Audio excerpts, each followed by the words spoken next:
I just had a donut and I probably got some of it on my face, but we gonna deal with that how we deal with it. Today I went and turned in the documents I needed to get my temporary disability parking placard. And I cried at the counter. I didn't boo-hoo, I didn't weep, but I definitely cried. And it was unexpected tears, to the point where like they were coming. I'm like, do you happen to have a tissue? And the lady's like at the computer like, I said, I need a tissue. I'm crying. Why did I cry? Not because it's a woe is me moment. Oh, like it wasn't that. It's the realization of yet another life shift. Who y'all have known me to be since I started on YouTube in my late 20s.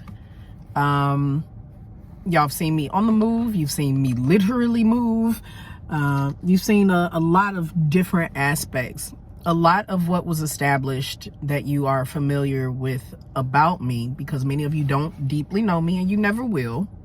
That's a necessary precursor.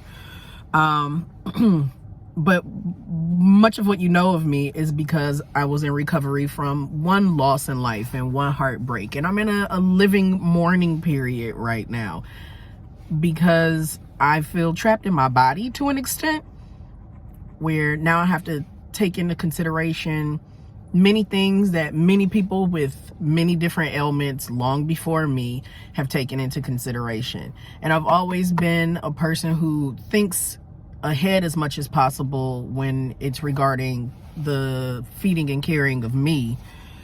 And I don't know if I can feed and care for it in the same way anymore. And that's something worth mourning. I love to travel. Y'all know that.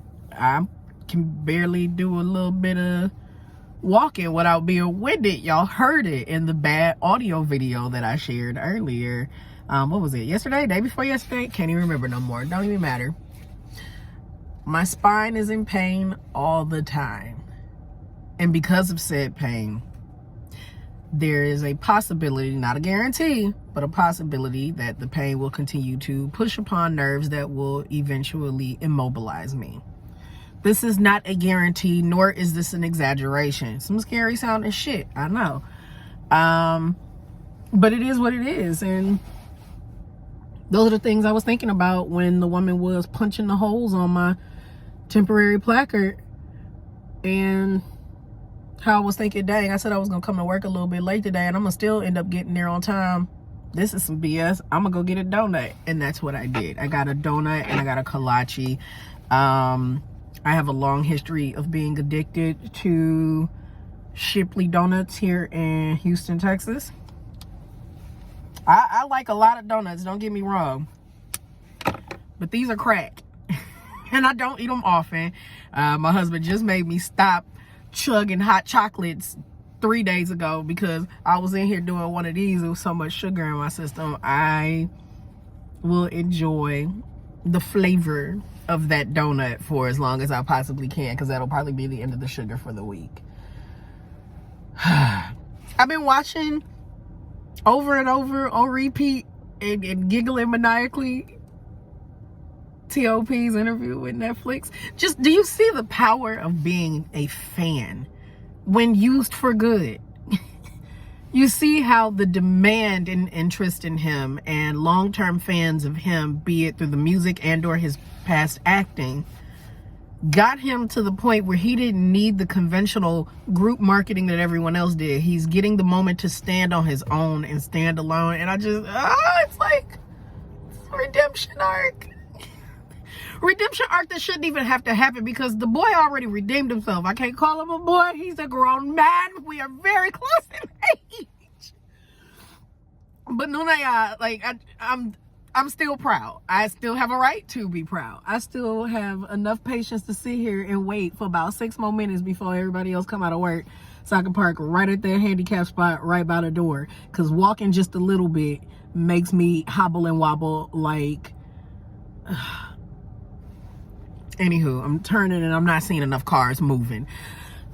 Yes, I am waiting patiently outside of my employment parking lot. Anywho, I'm so hype about the fact that he's having these interviews. He said what was on his spirit. He said what was on his heart. You know, I feel these ways. I feel this burden, this, that, and the third. My family, A, B, and C. My members, X, Y, and Z. You know, I'll contact the members of Big Bang when I feel prepared. And then it's a clip rolling around of GD when he was with Daesung and Taeyang, and was talking about how can you say we broke up when we never, like, how can you say when the group is like done when we never broke up? We had some losses, a necessary one and one that we had to respect because you chose it. But win, lose, or draw, Big Bang will always be 5, even though I don't fuck with one of the 5. And that has to be respected. And GD is going to hold on to his group. What are you doing, confused lady? Your car is cute. What car are you driving? That's a cute car. You know, some of the SUVs now are just butt ugly. It's as if they are cramming the boxiness of the late 90s to early and mid 2000s with the station wagons of the 70s and 80s. And that's pushing it. I'll say 80s and 90s because the 80s and the 90s station wagons definitely had a change in size. And then they put them on elevated chassis and called it an SUV, and they ugly as shit. Anyway, going back to it, my deepest prayer is to see him again with the other 3. And we might not see it on a public scale. It might not be like 21. It might be where we were getting just photos from time to time of all 4 of 21 together, and that was like nosebleedingly exciting. So that's where I am with it. I'm glad that we hyped him up and the world can see him, and I hope Netflix books him for other stuff because the man is worthy. You know who else is worthy? Vincenzo. I know that ain't his name. I know the actor's actual name, but he's about to be in something called Bogota, and the man already spoke Spanish to begin with. And now he's going to be in something where he has to speak it a lot. Like, come on now, get these Netflix checks. Like, it is a moment in Korean drama sun. Thanks to Netflix dropping them coins over there. I wish those earnings would disperse more towards those who are the creative fronts and not the corporation that's actually allowing it, because we all heard the stories of how the director or the creator of Squid Game barely saw any coin from the success of the first season. But keep on booking these 30 and up folk. Get them these coins. Let them have this amazing creativity that we just could not have in the same capacity before internationalism infiltrated the influences and development of said shows. Like, could we really have had the glory? The glory, if you are unfamiliar. Whoo boy. Not to say that these things would not have occurred with like film, because Korean film's been slapping for a long ass time.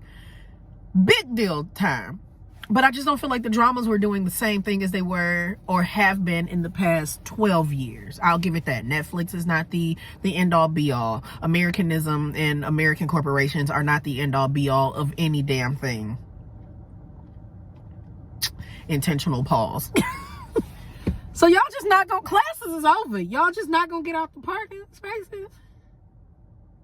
I'm still in education. Adult. And I enjoy my capacities. But I really want that SUV in that parking space right there to move. I don't feel like it's asking too much. I don't. Well, I took up almost 10 minutes of y'all's time talking about some stuff. Y'all ever look at the things? Not the things. Y'all ever look at the information floating around about all of the people who are being discharged from military service this year, and how it is the essence of EXO, BTS, NCT, and a whole bunch of other groups? Like, what a time to be alive, okay? These men are about to come back devastatingly. Kai, neither here nor there. I still love Kai from EXO. Whatever. I am second and third gen for life. Y'all have to accept me for who and what I am. But I'm very excited to see them and the remainder of Beatus come out. Yeah, I'm already quaking in my boots about the potential blood wars it will be to be able to acquire concert tickets when Beatus announces their inevitable return. It's gonna be hell to pay, and a bitch is broke. A lot of emphasis on that word. A lot of emphasis on the baroque. You can go back to past videos and see me writing about it on a dry erase board if you go to the A3Day Sister Show podcast playlist. Like, it's real out here. All right, I'm done. That's all I had to say. I love y'all. Bye, y'all.